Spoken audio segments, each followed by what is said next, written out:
नमस्कार मंडळी, आजचा व्हिडिओ लाईकसाठी नाही तर न्यायासाठी बनवला होता। बदलापूरमध्ये जी घटना घडली ती तुम्हाला माहित असेलच, पण या घटनेला न्याय भेटलाच पाहिजे। त्या नराधमाला फाशीची शिक्षा झालीच पाहिजे। त्याला फाशीची शिक्षा व्हायलाच पाहिजे, झाल्याशिवाय राहायचंच नाही तर करायलाच पाहिजे फाशी। नाहीतर हे आंदोलन असेच चालू राहणार आणि या आंदोलनाला आमचा फुल सपोर्ट आहे।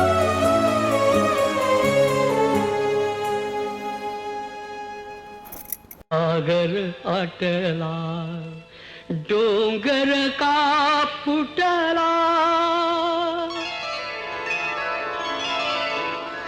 विठ्ठला न्याय तुझा कुठला, विठ्ठला न्याय तुझा कुठला, विठ्ठला न्याय तुझा कुठला।